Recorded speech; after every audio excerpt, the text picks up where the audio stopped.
월요일에 정치뉴스의 명과 암을 읽어내는 두 분의 고수 모셨습니다. 화면에 유튜브로 보시는 분들 화면에 벌써 등장하신 것 확인하실 수 있을 겁니다. 한겨레 신문의 성한영 기자, 문화일보의 허민 기자 나오셨습니다. 두 분 어서 오십시오. 네, 안녕하십니까. 네, 쉬는 날인데 쉬지도 못하시고 문화일보는 오늘 쉬는 날이죠. 네, 오늘 안 쉬는 날인데 예, 여기 때문에 겨우 나왔습니다. 아이고, 주영진의 뉴스 직격을 위해서 나와주셨고 한겨레 신문은 오늘도 일하는 날입니까? 오늘 근무하는 날이고요. 예. 뭐 휴일이라도 SBS에서 부르면 와야 한다. 뭐 이런 SBS 법칙이라고 있습니다. 감사합니다. 예. 그래서 덕분에 주영진의 뉴스 직격 청취자들은 살아있는 정치 뉴스를 생생하게 들어보실 수 있을 것 같습니다. 오늘 두 분과 이야기할 첫 주제는 아무래도 국민의힘 김문수 대선 후보 그리고 한덕수 전 국무총리 예비 후보로 등록을 한 상태겠지요. 두 후보의 단일화 문제 어떤 상황인지 먼저 오늘 석가탄신일 봉축 법요식에 두 사람이 같이 갔는데 만났다고 해요. 그래서 한덕수 전 국무총리가 한덕수 후보가 김문수 후보에게 만납시다라고 이야기를 했는데 김문수 후보가 성의껏 대답하지 않은 것 같다는 취지로 한덕수 전 국무총리가 한 이야기 여러분 한번 직접 들어보시죠. 우리 김문수 후보와 내가 오늘 중으로 김문수 대표 후보가 원하는 시간과 장소를 가리지 않고 오늘 중으로 만나자. 제가 한 3번쯤 말씀드렸습니다. 이제는 김문수 후보와 내가 만나야 할 시간인 것 같다. 확실한 대답은 안 하셨고 네 이 정도 말씀을 하셨습니다. 허민 기자님. 네. 확실한 대답은 안 하셨고 네 정도만 하셨습니다. 네. 김문수 후보가 좀 단일화 생각 좀 해보겠다 뭐 이런 걸로 좀 바뀐 건가요? 어떤 건가요? 예, 그런데 저는 뭐 제가 지난번에 그 디폴트라는 표현을 썼는데 한덕수 총리의 출마는 디폴트다. 네. 기본값이다 얘기를 했고 그리고 또 하나의 디폴트 기본값은 뭐냐면은 김문수 후보와 한덕수 후보 간의 단일화 역시 디폴트다. 기본값이다는 말씀을 드렸습니다. 뭐 이 단일화는 무조건 된다. 무조건 된다는 거죠. 뭐 이미 한덕수 총리는 뭐 저 국민의힘에다 단일화 방안 룰을 의뢰했고 일임하겠다고 했죠. 일임하겠다고 했고 국민의힘은 단일화 기구를 지금 설치 중이고요. 김문수 후보는 영혼이 맑은 사람이에요. 이렇게 사심이 크게 없는 사람입니다. 물론 이제 상황이 좀 바뀌면서 나도 좀 뭐 이런 식의 생각이 조금 들었을 수는 있는데 아직은 시간이 좀 남아 있고요. 그래서 오늘 밤에라도 만날 수 있다 저는 그렇게 생각을 합니다. 지금 허민 기자 이야기 들어보면은 경선 때 최종 경선 때 한덕수 후보의 단일화 문제에 대해서 김문수 후보는 대단히 적극적인 자세를 보였고 한동훈 후보는 이렇다 저렇다 확답은 하지 않으면서 국민의힘 후보가 주도권을 가져야 한다. 네. 이렇게 이야기를 했었는데 네. 김문수 후보의 자세가 본인의 이야기 그대로 적극적이었다가 한동훈 후보의 말처럼 이제 내가 후보가 됐으니 국민의힘 김문수 후보가 주도권을 가져야 하는 것 아니냐. 왜 당내에서 또 한덕수 후보 측에서 내가 대선 후보가 된 지 얼마나 됐다고 벌써부터 단일화 무조건 해야 된다고 압박을 넣느냐. 뭐 이렇게 좀 바뀐 건 아닌지. 예, 저는 조금 바뀔 수 있다고 봐요. 그런데 완전히 바뀐 건 아닌 것 같고 예컨대 이재명 후보의 대법원 파기환송 때문에 이 상황이 조금 이제 유리해졌다는 판단이 좀 있을 수 있죠. 그래서 그래 무조건 내가 이제 양보한다는 것보다는 그래도 나도 한번 좀 일합을 겨뤄보겠다. 그래도 공식 절차를 통해서 어려운 경선 과정 끝에 공식 후보가 됐으니 제2당의 공식 후보가 됐으니 뭐 그런 생각을 했을 수 있죠. 다만 오늘 수석 김문수 캠프의 수석 대변이라는 분이 이게 뭐 김문수 후보를 중심으로 뭐 가야 된다 뭐 이런 식으로 논평을 냈어요. 근데 거기에 대해서 김문수 후보의 이름으로 이게가 아니다. 네. 부인하는 논평을 냈고 조속한 단일화를 기대한다는 말씀을 했고요. 이 김문수 후보나 한덕수 후보나 어쨌든 지금 굉장히 절체절명의 상태이고 그냥 엄중한 상황이라고 하는 것을 인식하고 있고 그리고 둘 중에 하나라도 단일화에 조금 이게 좀 삐딱한 자세를 보이면서 이것이 불발이 됐을 경우에 이재명 후보 가뜩이나 뭐 격차가 많이 나는데 이게 굉장히 큰 격차로 질 수도 있다는 걸 알기 때문에 저는 뭐 단일화로 가게 될 것이다. 네. 그렇게 생각을 합니다. 허민 기자의 생각은 그 과정에서 이렇게 때로는 저렇게 자문이 나올 수도 있지만 어차피 두 후보의 단일화는 피해갈 수 없는 될 수밖에 운명과 없는 같은 것이다. 예. 네. 자 그러면 김문수 후보 경선 과정에서 그리고 경선이 끝나고 나서 기자들의 질문에 답할 때 이 단일화 문제에 대해서 과연 태도 변화가 있는 건지 아니면 일관된 건지 여러분이 한번 직접 확인해 보시죠. 한덕수든 김덕수든 다 합쳐서 무조건 이재명을 이겨야 된다고 생각합니다. 수 후보가 무소속으로 출마한다면 반드시 단일화를 하고 오늘 선출된자마자 이제 단일화 어떻게 할 거냐 방법을 내놔라 뭐 이렇게 하는 것은 이제 조금 저도 수문을 한번 돌리고 답을 해드리도록 하고요. 자, 김문수 후보의 경선 과정 그리고 경선이 끝나고 나서의 이야기 여러분 직접 들어보셨어요? 성환영 기자가 듣기에는 변화가 있습니까 없습니까? 아니면 말은 저렇게 해도 역시 단일화는 할 수밖에 없다 이렇게 생각하십니까? 예, 단일화는 하겠죠. 그런데 두 번째 말씀하신 게 맞을 겁니다. 되자마자 숨도 예. 안 돌리고 막 몰아붙이니까 이제 좀 서운할 수 있을 겁니다. 이게 사실은 김문수 후보가 여기까지 오는데 한 3억 정도 들었어요. 8명, 4명, 예. 2명. 그때마다 1억씩 냅니다. 그래서 지금 기타금만 그런 거예요. 당 경선 기타금만. 그 3억을 들여서 지금 여기까지 왔는데 되자마자 단일화하라고 그러니까 좀 돈이 아까워서라도 뭐 즉각 단일화는 조금 약간 뒤로 미루는 그런 게 있고요. 또 정당의 대선 후보로 선출되는 것 자체가 상당히 좀 어려운 일입니다. 이게 마지막까지도 누가 될지 잘 몰랐지 않습니까? 네. 그래서 이게 김문수 후보만 그런 것도 아니에요. 2012년에 문재인 안철수 두 분이 이제 단일화 네. 협상을 했는데 사실은 문재인 후보가 그렇게 권력 의지가 강한 사람이 아닌데도 끝까지 버티더라고요. 그래서 이제 안철수 후보가 못 견디고 그냥 먼저 포기해버렸죠. 예. 이게 대선 후보 경선을 정당에서 치르고 나면 없던 권력 의지도 생긴다고 그래요. 지금 김문수 후보가 그런 상태인 것 같아요. 그래서 예. 조금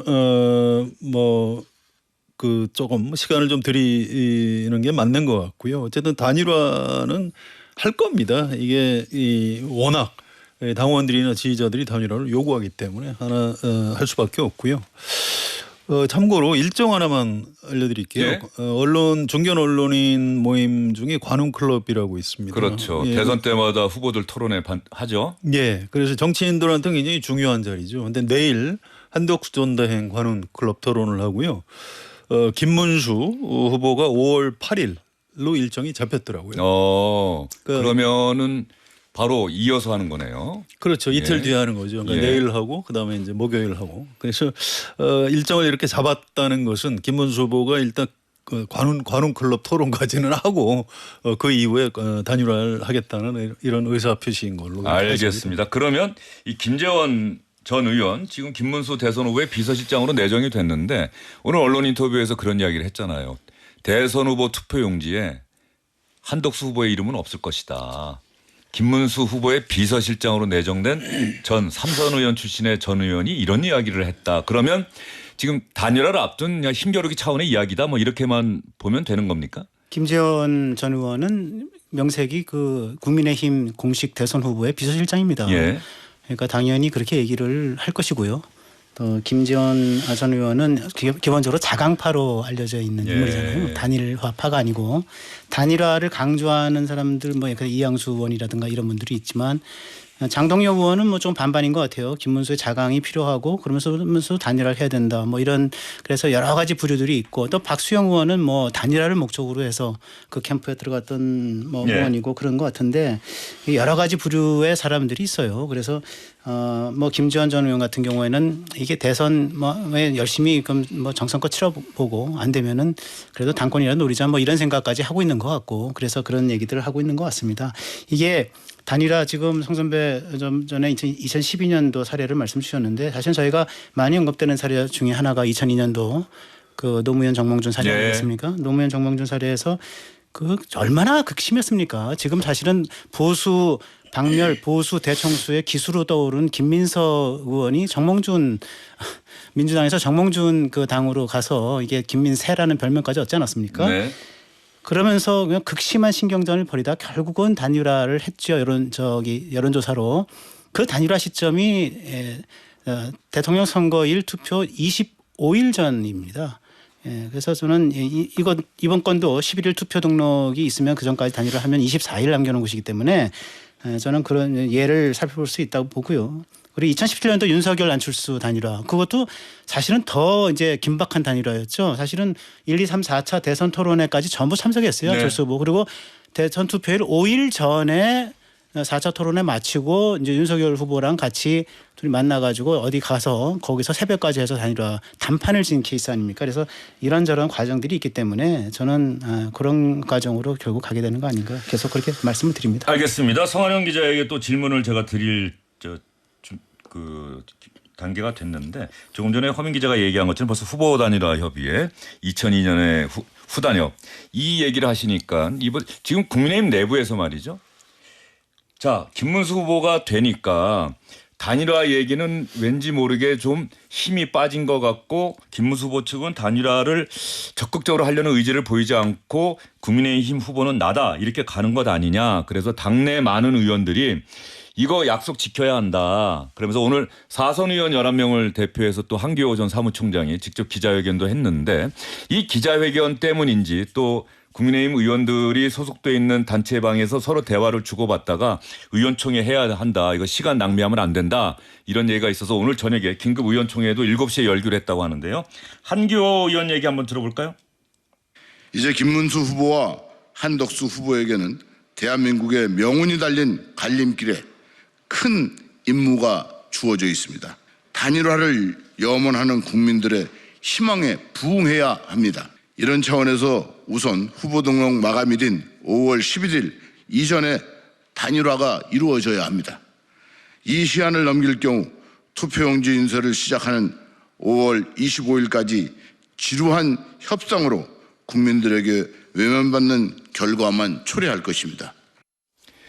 지금 성한영 기자 보시기에 국민의힘 내부에서는 어떤 일이 벌어지고 있는 겁니까? 사람마다 약간 차이가 예. 있어요. 선대위 사무총장 가지고 약간 오늘 혼선이 있었습니다. 예.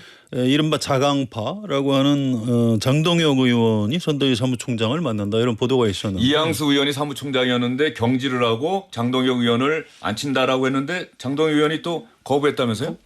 예, 뭐 고사를 형식상은 고사를 했다. 고사한 걸로 돼 있는데 뭐 항상 그렇듯이 고사라는 게 이제 정리가 된 거죠. 그래서 이게 김문수 후보가 되고 나더니 이거 뭐 좀 이상한 거 아니냐 이제 이런 당내 이 의원들의 반발을 반영을 해서 그러면 장동혁 사무총장 없었던 일로 하고 이양수 의원으로 그냥 가자 이렇게 정리가 됐다고 합니다. 그래서 그 내부에서 약간의 온도차가 있을 뿐이지 뭐 큰 틀에서 단일화로는 가야 한다. 이 압력이 밑에서부터 올라오는 압력이 워낙 강하기 때문에 그거를 김문수 후보나 이른바 자강파 의원들이 거절하지는 못할 걸로 그렇게 예상을 합니다. 예. 그러니까 이양수 의원과 장동혁 의원의 사무총장 선임 둘러싼 약간의 혼선 이거는 뭐 크게 중요한 문제는 아니다. 뭐 그런 얘기신 거죠? 중요한 문제가 아니고요. 예. 그 압력에 밀려서 원위치가 된 거죠. 원위치가 된 거다. 장동혁 의원을 그냥 사무총장을 시켰으면 야 이거 자강파가 이제 주도권을 쥐고 앞으로 단일화가 난항을 겪겠구나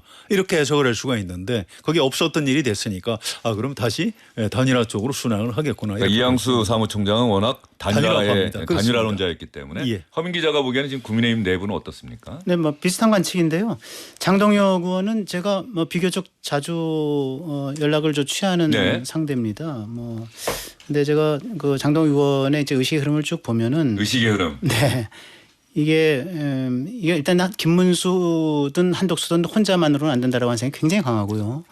그래서 두 사람이 어떤 식으로든 연대하고 후보 단일화를 해야 된다라고 하는 거가 기본 기값으로 깔려 있고요. 그리고 그걸 넘어서 그거는 이제 당에 맡기고 또는 다른 캠프의 다른 쪽에 맡기고 자기는 이제 뭐 이준석 이낙연 이런 쪽으로 소위 말하는 빅텐트 개헌 빅텐트가 됐든 연정 빅텐트가 됐든 그 빅텐트를 치는 거에 주력하겠다는 생각을 하고 있는데 그 기본값은 역시 단일화라고 하는 것을 이제 중심에 놓고 있다라고 하는 거는 분명하고 저는 결국은 이제 그 뭐 자강파 그다음에 단일화파 그다음에 이제 뭐 눈치 보는 파 여러 가지가 있을 텐데 두 가지죠. 예, 여론이라고 하는 게 결국은 하나는 이제 이게 국회의원들 소속 국회의원이 지난번에 뭐 제가 그 명단도 보기도 했습니다만 54명 성일종 의원이 갖고 있던 명단에서 54분이 확인이 됐던데 54명이 한덕수 이제 후보와의 단일화를 촉구하는 그 뭐 지지하는 이런 거 국민의힘 의원의 거의 절반이죠. 절반이 54명이면. 정확히 절반입니다. 예. 절반이고요. 그 의원들의 압력이 어떻게 표출될 것인가 오늘 저녁에 여기 하는데 그거를 봐야 될 거고 그다음에 결국 내일부터 쏟아져 나온 여론조사의 향배 뭐 오늘도 뭐 이따가 리얼미터 얘기를 나눌지 모르겠습니다만은 리얼미터에서 이미 저 김문수 후보보다 한덕수 후보가 더 경쟁력이 더 조금은 높은 거로 나와 있기 예. 때문에 그런 것들에 대한 이제 것들을 감안하면 어쨌든 뭐 지금 공식 후보가 돼서 이게 선뜻 아이고 이제 뭐 나는 공식 후보가 선출됐으니까 이제 내놓겠습니다. 뭐 이런 사람이 어디 있겠습니까? 그런 우여곡절 끝에 결국은 이제 돌고 돌아서 가는 여정이다. 저는 그렇게 보고 있습니다. 예. 차명진 전 의원이 한때는 김문수 후보의 가장 가까운 정치인 아니었습니까? 그런데 지금도 그렇죠. 차명진 전 의원이 지금도 네. 김문수 후보와 가장 가깝다 이렇게 얘기하면 될까요? 아니 그러니까 뭐 캠프에서 직접 예. 활동하지는 않지만 그 이론적 정신적 뭐 이런 그 지지를 보내고 있는 측면에서 굉장히 강하죠. 예. 네. 차명진 전 의원이 오늘 SNS에 올린 글인가요? 보면 권영세, 권성동 두 비대위원장과 원내대표가 김문수 후보를 흔들고 있다. 쌍권이라고 표현하면서 상당히 격앙된 감정을 표출했던데 성환영 기자 보셨죠? 예. 뭐 그런 부분이 김문수 후보를 돕는 정치인들이 현재 국민의힘 내부를 바라보는 시선이 후보가 된 지 얼마나 됐다고 단일화 하겠다는데 안 하겠다는 것도 아닌데 왜 후보를 흔들려고 하느냐 내놓으라는 얘기냐 뭐 이런 식으로 지금 반응하는 것 아닌지. 그런 겁니다. 근데 결국 가장 중요한 건 김문수 후보 본인이죠. 본인이 일단 경선 끝나고 내가 후보가 됐는데 가만히 생각해 보니까 내가 잘만 버티면 단일화해도 내가 될 것 같다. 이러면 이제 작은 데에서 이제 자꾸 규칙 같은 걸 틀면서 그냥 버틸 겁니다. 그러면 한덕수 전대행이 버티기가 어렵게 돼 있어요. 예, 그렇죠. 무소속 후보는 사실은 그렇습니다. 그렇죠. 시간이 그래서 가면은 시간 싸움에서는 김문수 후보가 굉장히 유리한데 이제 국민의힘 의원들도 정치 오래 한 사람들이거든요. 그렇게 되면 큰일 날 것 같으니까 지금 바로 오늘 저녁부터 의원총회에서 아마 난리가 날 걸로 예상이 됩니다. 알겠습니다. 이 이야기 계속해서 여러분께 해드릴 텐데요. 이 고릴라 게시판에 올라온 글 보니까 지금 아마 두 분도 읽고 계실 텐데 이 최현주님, 쿠팡 기사 출석합니다. 지금 당일 신선 상품 택배 배송 중인데 잘 듣고 있습니다. 고맙습니다. 어린이날인데 집에서 아이들이랑 놀아주지 못해서 미안한 마음뿐이네요. 얼마나 또 마음이 속상하시고 또 그러면서도 가족을 위해서 열심히 일하는 아빠의 모습 또 아이들도 이해하지 않을까. 시간 될 때 꼭 놀아주시기 바라고요. 또 바쁘신 와중에도 이렇게 주영진의 뉴스 직격 들어주셔서 감사합니다. 그 밑에 것도 읽어주시는 게 좋을 것 같은데요. 6644 애청자입니다. 화딱지나고 재미없는 정치에 귀를 쫑긋하게 해주는 마성의 프로 덕분에 다시 정치에 관심을 두게 됐어요. 이 두 분 공이 큰 것 같습니다. 마성의 프로. 허마성, 성마성. 나쁘지 않네요. 1016님 주영진의 뉴스 직격 잘 듣고 있어요. 휴일까지 고생하시네요. 화이팅. 네, 주영진의 뉴스 직격 듣고 계시는 여러분 모두 또 화이팅입니다. 이 김문수 후보 차명진 전 의원 이야기 하다 보니까 두 분도 그 김문수 후보 또 차명진 전 의원 다 오래전부터 아마 알고 계실 거라고 생각하고요. 예전에 저는 두 후보를 처음 만나서 두 정치인을 처음 만나서 취재할 때 보면 보수 정당에서 신한국당 시절에 김영삼 당시 대통령이 김문수, 이재호, 이우재 여기에 홍준표까지 이런 사람들 영입해서 공천할 때 그야말로 뭐 정치권에 어떻게 저런 사람들이 신한국당에 들어가지 보수 정당에 그야말로 좌파를 대변하고 또 민주화 운동 뭐 투옥 또 거리 투쟁 뭐 때로는 아주 거친 그런 거리 투쟁까지 마다하지 않던 사람들이 보수 정당에 들어가서 때로는 아주 왼쪽의 목소리, 가난하고 힘없는 사람들의 목소리, 또 때로는 중도의 목소리를 대변하는 정치인으로 자리매김하고 있다. 그 공간을 차지하고 있다는 평가를 받았는데 어느 순간에 보니까 김문수 후보나 차명진 전 의원 모두 이 왼쪽이나 중도의 목소리를 보수 정당 안에서 대변하던 정치인에서 오른쪽 내지는 더 오른쪽에 지금 간 사람들이 아니냐는 평가도 사실 정치권에서 나오고 있거든요. 성환영 기자 생각은 어떠세요? 그런 면이 있죠. 저도 경기지사 김문수 경기지사 시절에 어디 방송에서 그런 질문을 한 적이 있어요. 뭐 살다 보면 전향도 할 수 있고 그런 건데 너무 극좌에서 극으로 전환한 거 아니냐. 미국에서 보면 좌에서 우로 확 전환해서 그 탄력으로 막 강연 다니고 이 책 쓰고 해서 네. 돈 많이 버는 그 사람들은 전향 상업주의라고 하더라. 이제 이런 식의 약간 아픈 질문을 해봤죠. 그랬더니 답변을 정확히 안 하시는데 지금도 그런 문제가 있어요. 굉장히 뭐 청렴하고 뭐 이런 장점이 많은 정치인이죠. 그런데 좀 굉장히 과격한 운동권에서 뭐 정반대. 그러니까 2020년에 정광훈 목사 구속됐을 때 뭐 우리 목사님 그러면서 막 울고 이런 동영상이 예. 한겨레 신문에서 그 썼더라고요. 예예. 아니 그러니까 한겨레가 쓴 게 아니고 그 동영상이 예, 그렇습니다. 예. 그 뭐 사랑제일교회 예배에 가서 울면서 한 거예요. 그래서 근데 이제 그 기사를 썼더니 그 김문수 후보 캠프에서 막 그 기사 좀 뭐 내려달라라든가 뭐 지금 뭐 별 관계가 없다라고 또 이제 변명을 하는 거예요. 그러니까 정광훈 목사하고 가깝다는 게 중도 확장에 별로 도움이 안 되니까 또 지금 그러고 있는 겁니다. 그래서 이런 부분에 대한 평가를 어떻게 할 수 있을지 좀 안타까운 대목이. 김문수 후보가 대선 토론 과정에서 아마 반드시 그 대답할 수밖에 없는 질문일 거예요. 이 부분이. 김문수 후보 본인은 정치 출발점이 이랬는데 지금은 보니까 국민의힘 내부에서도 더 오른쪽, 가장 오른쪽에 있게 된 것 아니냐. 뭐 이번에 윤석열 전 대통령 탄핵 문제에 있어서도 여전히 탄핵 반대 목소리를 나는 이제 생각이 바뀌었다라고 얘기한 적이 없거든요. 아니 김문수 후보의 정치 출발점은 우파였죠.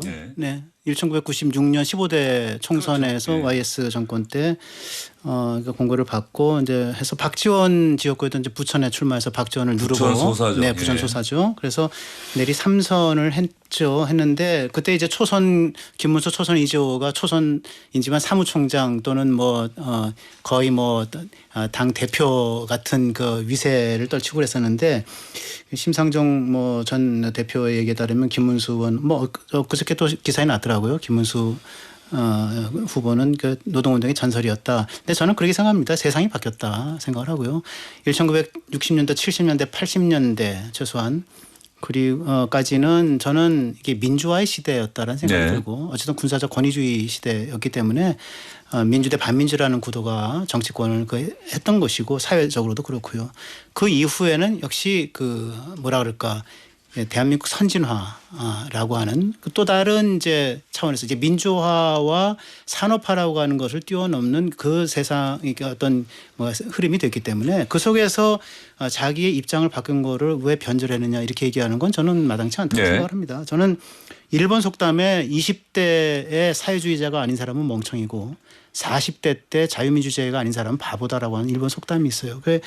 그 얘기를 보더라도 결국 바뀌는 것은 저는 있을 수 있다 보는 거고 저희 옛말에 초심보다 중요한 것은 만절이다라는 얘기가 있습니다. 초심도 중요하지만 그러나 마지막에 가서 자기가 어느 순간 먹었던 마음을 끝까지 가져가는 마음 초심보다 중요한 것은 만절인데 저는 정치권에 발을 디뎌놓은 이후에 김문수 후보의 행적은 그래도 만절 오랫동안 늦을 만점니다. 늦게까지 자기의 절개를 가져갔던 그러한 행보를 하고 있다는 생각이 들어서 좀 그런 점에서는 좀 뭐 이게 극좌에서 극으로 뭐 이런 식의 평가는 이미 오래된 잣대다. 오래된 잣대다. 네, 그렇게 생각합니다. 근데 김문수 후보가 가만히 보면 2012년에 한나라당 대선 후보 경선에 도전을 했다가 좌절을 겪고 박근혜 후보가 당시 대선 후보로 또 선출이 되고 대통령까지 갔는데 그 이후에 이제 보면은 점점점 이 거리에 나가서 참여하는 집회가 점점 더 오른쪽 뭐 때로는 정광훈 목사가 주도하는 집회에 나가서 마이크를 잡기도 하고 뭐 자유통일당이 한때 당적이 있었던 게 사실인 거죠. 같이 정광훈 목사와 같이 창당을 했죠. 그러니까 이런 상황에서 세월이 흐르고 흘러서 그때는 이 현실 정치권, 제도권 정치권에서 뭔가 김문수라는 정치인의 이름이 사라지는 듯 했는데 2012년부터 지금 13년이 지난 이 시점에 다시 이제 한때 여당이었고 지금은 제2당인 보수정당의 일약 대선 후보로 다시 선출되는 이 과정에서 김문수 후보의 그런 변화가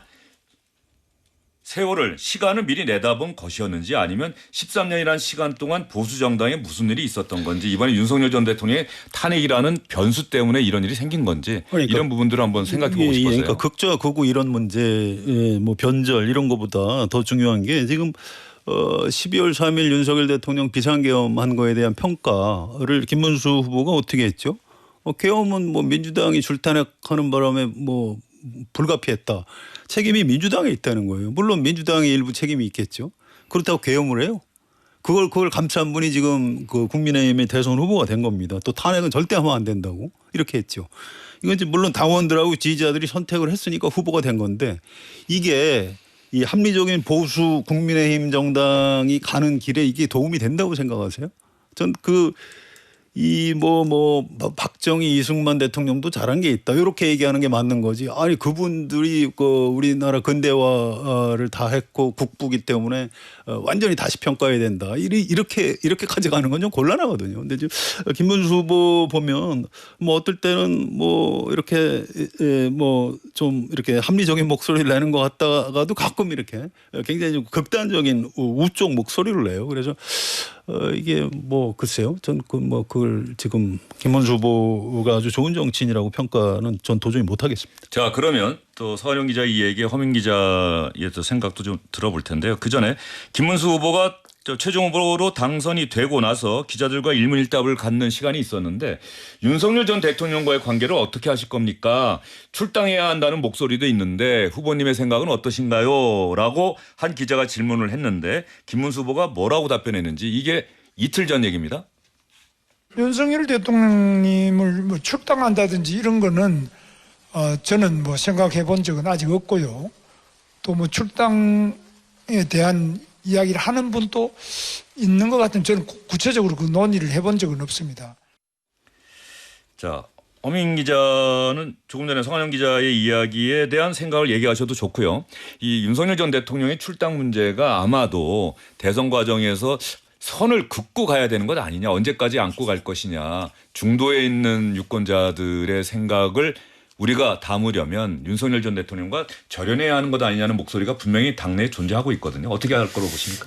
일단 뭐 계엄에 대해서 김문수 후보가 취했던 논리 그 비판할 수 있어요. 그리고 탄핵에 반대한 것도 비판할 수 있고. 근데 계엄에 대해서는 김문수 후보는 적극적으로 찬성하거나 옹호하는 입장은 아니었던 것 같고 민주당에 제가 있었다면 말렸을 것이다. 네, 그렇게 얘기를 했고요. 그리고 민주당의 이 계엄에 그 상당한 정도의 원인이 있다고 하는 거는 저는 저도 뭐 독립운동하듯이 그 얘기를 쭉 해왔던 사람으로서 저는 그 논리에 동의를 합니다.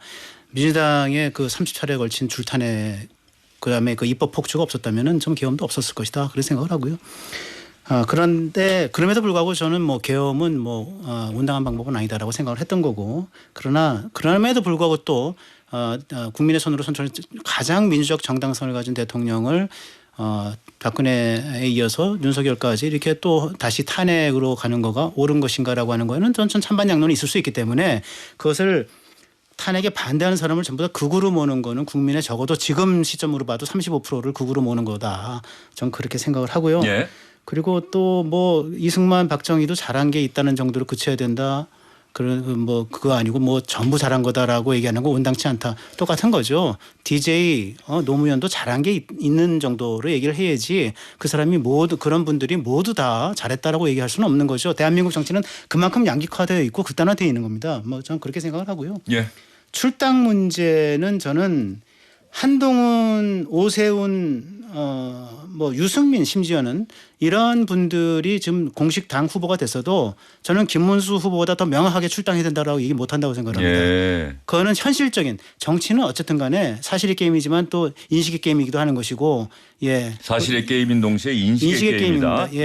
그리고 어쨌든 이 지지층을 의식하지 않을 수 없는 것인데 지금 지지층 국민의힘 상당수 지지층은 그래도 자기 1호 당원 대통령을 했던 분을 그렇게 출당하는 것이 원당한가라고 하는 것에 대한 깊은 회의가 있기 때문에 거기에 대해서 함부로 얘기하는 것 자체가 굉장히 경솔한 짓이죠. 저는 출당을 할 때 하더라도 중지를 모아서 여론을 모으고 찬반 토론을 하고 그래서 그러한 과정과 절차를 밟아서 민주주의라고 하는 거는 과정과 절차에서 가치와 안정을 획득하는 작업인 겁니다.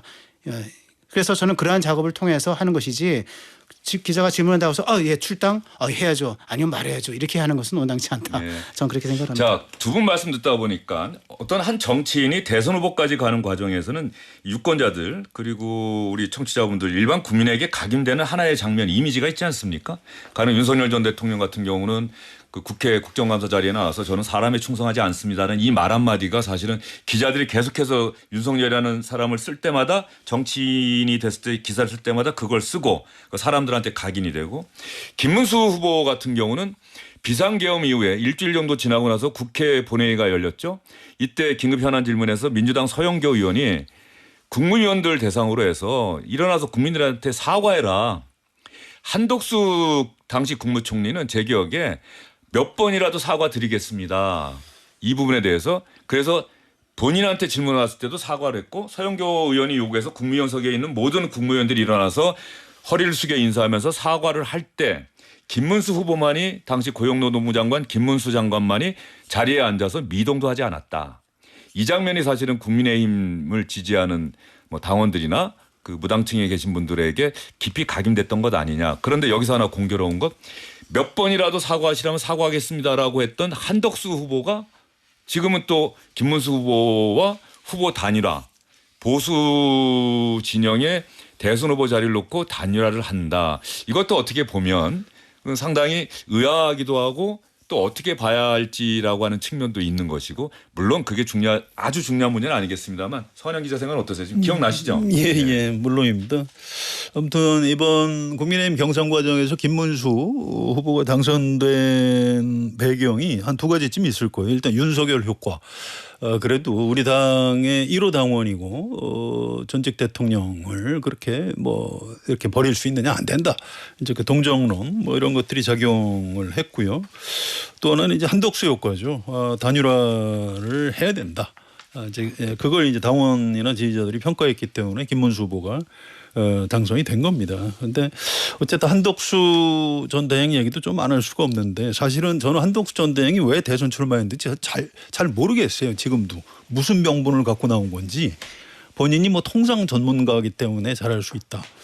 아니 그러면 통상 협상을 잘 해서 다음 대통령한테 잘 넘겨주는 국정관리자로서의 일을 하면 되는 거지 왜 자기가 대선을 출마하는지 잘 모르겠고요. 또 무슨 개헌을 하는 개헌은 한덕수 전 대행이 대통령 안 돼도 누가 대통령 돼도 해야 되는 겁니다. 네. 이게 지금 명분이 없는 거예요. 다만 이 6월 4일 대선을 앞두고 지금 국민의힘 김문수가 됐든 한동훈이 됐든 이분들 힘만으로는 잘 안 될 것 같으니까 어쨌든 뭐 이제 빅텐트라는 이름으로 누구든 전부 다 지금 끌어들이려고 하는 거기에 일종의 땔감 비슷하게 좀 동원된 것 아닌가. 예. 개인적으로 좀 안타까움 같은 게 있습니다. 예. 예전에 정운찬 전 서울대 총장이 이야기했던 불쏘시개 뭐 그런 취지로 이야기하신 것 같은데 허민 기자는 아까 그 장면 네, 사과했던 장면도 생각해 보면 국민의힘 지지자들도 한번 그렇네라고 또 생각하실 것 같은데. 네, 그렇게 해서 사과를 했을 경우에 예. 전부 다 국무위원들이 일어나서 줄줄이 다 따라 일어나서 전부 다 고개 숙이고 사과를 했을 경우에 윤석열 계엄에 대한 사과만 부각되고 사실은 민주당의 저 입법 폭주 의정 폭주 문제는 부각되지 않을 수 있는 문제에 대해서 우리는 우려를 했을 거라고 보고요. 무엇보다도 서영교 의원의 이 쇼잉에 대해서 이게 말려들지 않겠다는 생각을 좀 강하게 했을 거라 생각을 합니다. 그리고 저는 그 개헌 빅텐트 이게 왜 한덕수 아니어도 개헌은 한다. 저는 이재명 후보가 집권하면 개헌 안 한다고 봅니다. 예. 이렇게 두 분도 생각이 할 다르시네요. 생각이 없을 거라고 예. 봅니다. 말은 해야 된다고 얘기를 하는데 안 합니다.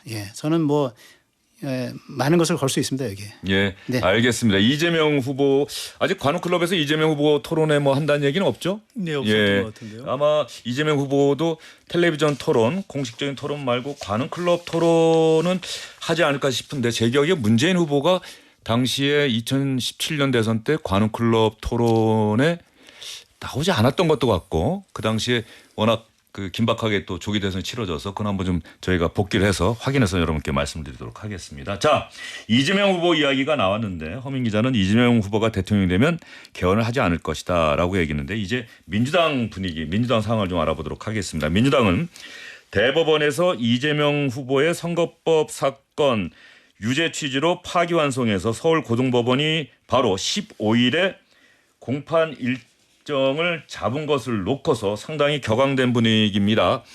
조희대 대법원장 바로 탄핵해야 한다. 탄핵소추안 발의하자. 이런 강경한 목소리도 있었는데 일단 기자들이 기사를 쓰기는 일단 보류. 이렇게 기사가 나왔는데 보류한 것은 아니다. 15일 예정된 재판을 대선 이후로 미루거나 취소하지 않는다면 그때 가서는 사법부가 전국민적 저항에 부딪힐 것이다. 뭐 이런 이야기를 하고 있는데 말이죠. 민주당 분위기를 보여줄 수 있는 이야기. 이재명 후보는 당이 알아서 할 일이다. 이렇게 얘기를 하고 있고요. 민주당 당직자들은 또 어떤 얘기를 하고 있는지 차례로 한번 여러분께 들려드리겠습니다. 이재명 후보와 노정면 박성준 의원의 이야기입니다. 선거는 당과 선대위가 치르는 것이니까 당이 국민의 뜻에 맞게 적이 처리할 것으로 생각합니다. 탄핵이라는 가장 최후의 수단을 가동하면 안 된다라는 신중론이 일부 있었습니다. 탄핵을 추진한다 이런 의결을 하는 것은 이미 보류를 했고요. 보류라는 개념보다는 모든 가능성에 대해서 지도부에게 일임해서 추후에 대법원과 고등법원이 유연적 위법적 행태를 이어간다고 하면은 그것은 당연히 여기에 대해서 미리 경고하고 가능성을 열어놓고 탄핵까지도 고려해야 되는 거 아니냐라는 의견들이 있었습니다. 자, 여러분 잘 들으셨죠? 성환영 기자. 지금 민주당 분위기 조희대 대법원장 탄핵은 일단 안 하는 거죠. 보류했다라고 하는 아까 표현도 노정면 의원이 했었는데 말이죠. 예, 앞으로도 할 일이 별로 없을 것 같은데. 아, 그래요? 이게 좀 뭐가 앞뒤가 안 맞지 않습니까? 일단 15일에 서울고등법원 파기환송심 1차 공판이 잡혔죠. 그걸 좀 공판기일을 연기해달라. 그 피고인의 법적 권리입니다. 그건 이재명 피고인의 변호사가 하면 되는 거예요. 네.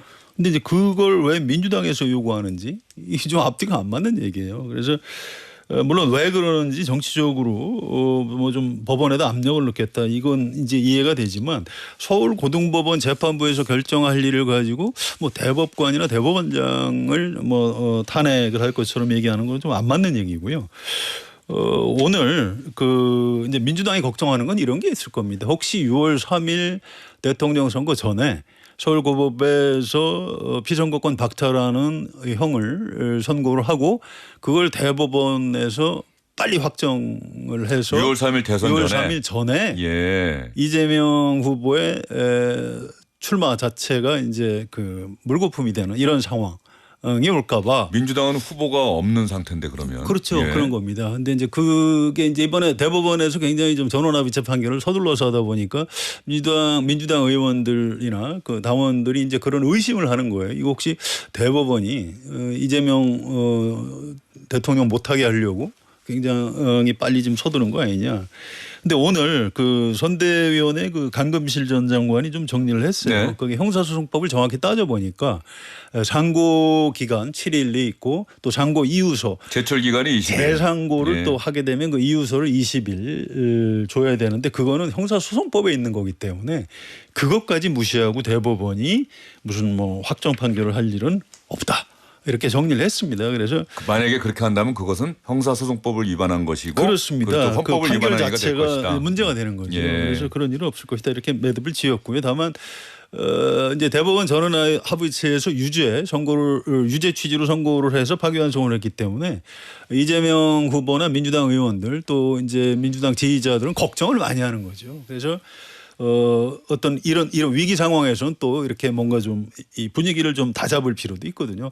그런 차원에서 이제 대법관 탄핵 검토까지도 얘기를 하고 있는 것일 뿐이고요.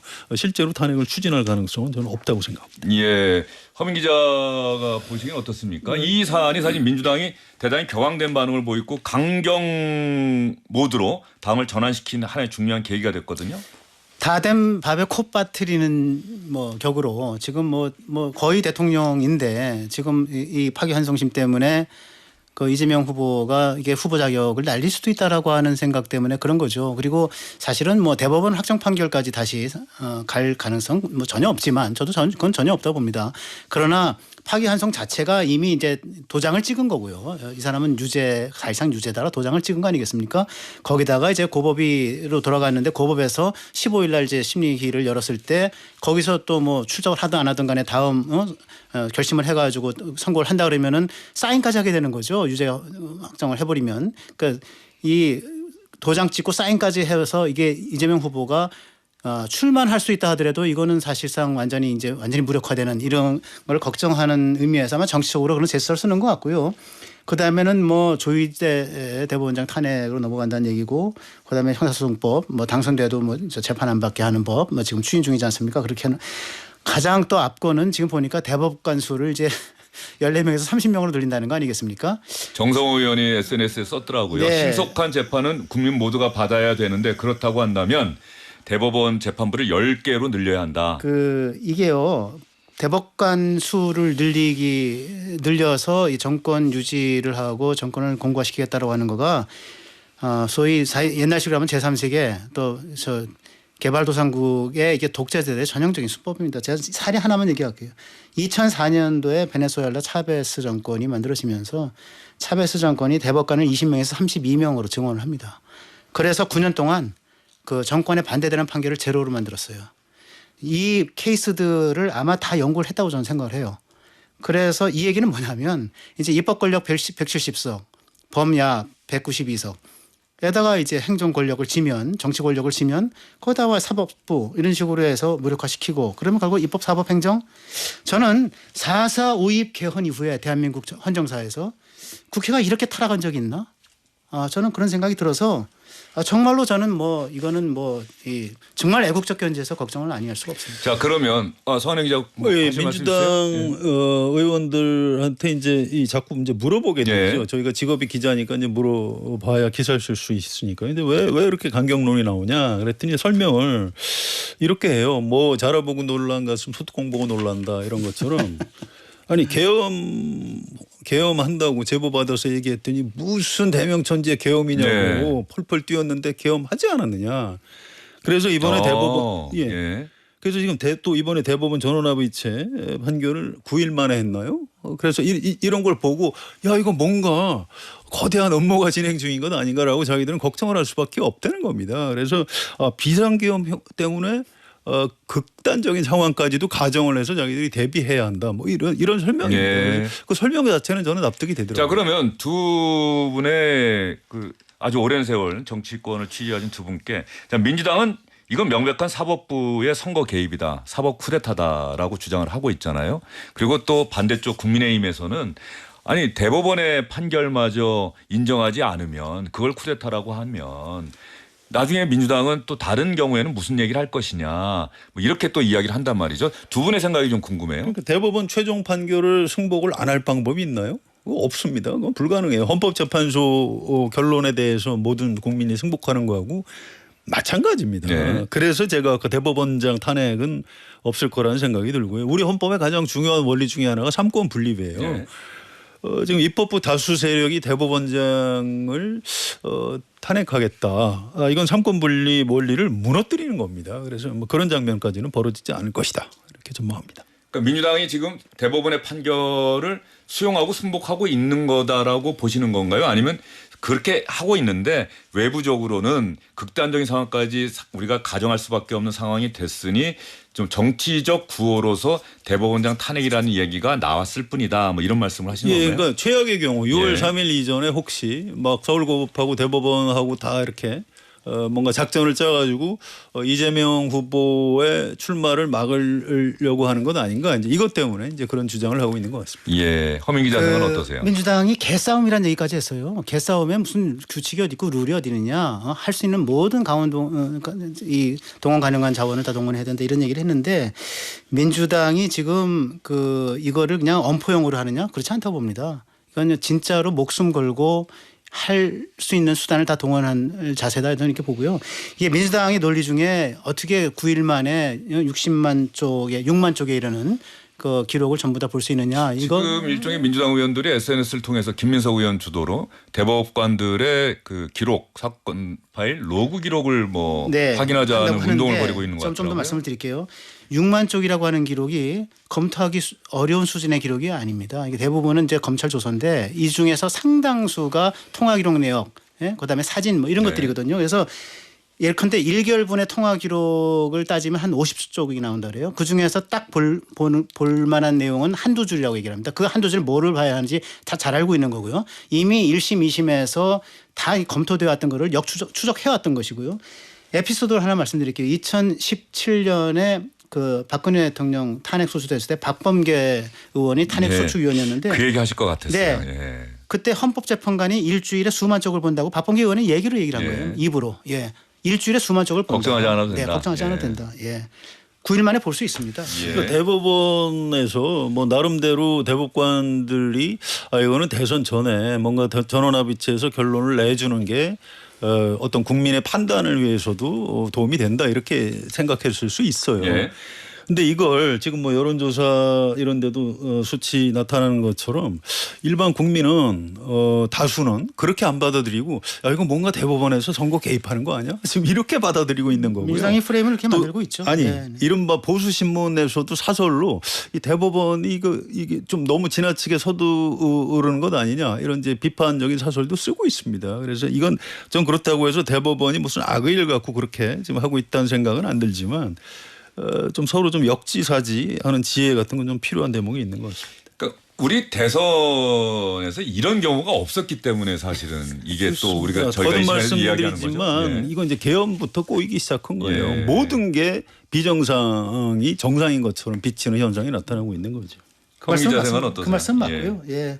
어쨌든 저는 대법원 파기환송으로 저 이재명 후보는 전 최소한 지금까지 100만 표 날라갔고요. 저는 그렇게 봅니다. 중도층의 표심에 영향을 미치고 네, 있다. 상당히 영향을 미쳤죠. 예. 100만 표 날라. 지금 뭐 리얼미터 오늘 여론조사 나왔는데 그거 봐도 이렇게 벌써 4.5% 포인트가 예. 떨어졌잖아요. 그런데 그리고 그래서 저는 이 사법부에 대한 겁박이랄까, 그다음에 민주당이라고 하는 것은 이재명의 집단 인격화된 존재인데 이 행태를 보이면 또 거기서 100만 표 날라간다. 알겠습니다. 그래서 조심해야 된다. 그렇게 생각합니다. 예. 네. 또 리얼미터 여론조사 이야기를 하셨는데 그 부분은 저희가 아마 내일쯤 자세한 내용을 내일쯤 한번 여러분과 함께 생각해 보기 위해서 여러분께 말씀을 드리도록 하겠습니다.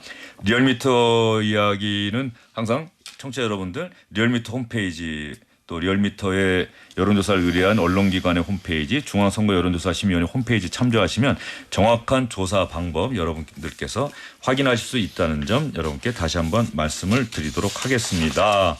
또 리얼미터 이야기를 하셔갖고 원래 그냥 넘어가려고 했는데 이거 안 하면 또 항상 이 선거방송 심의에 걸리거든요. 그 부분 저희가 또 확인을 해서 여러분께 말씀을 드리도록 하겠습니다. 에너지 경제신문 의뢰해서 리얼미터가 조사한 5월 1주차 여론조사. 지난 4월 30일부터 5월 2일까지 4월 동안 무선 100% ARS 방식으로 실시했고요.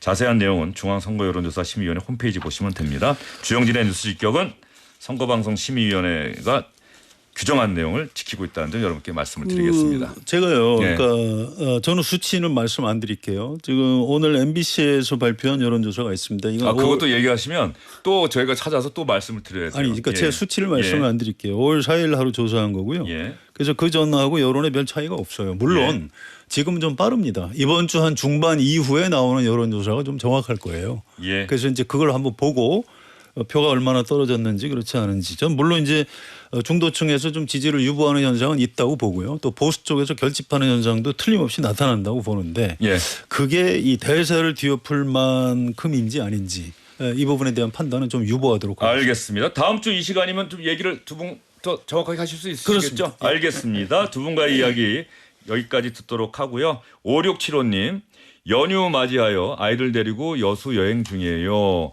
가수 이승환 씨의 가족 신청합니다. 어린이날 딱 듣기 좋은 노래 같은데 말이죠. 그 두 분도 한번 이승환 씨의 가족 들으시면서 또 가족 생각하시면서 발걸음을 또 돌리도록 하시죠. 청취자 여러분 감사합니다. 이승환 씨의 가족 여러분과 함께 들으면서 인사드리도록 할게요. 두 분도 수고 많으셨습니다. 감사합니다. 수고하셨습니다. 네.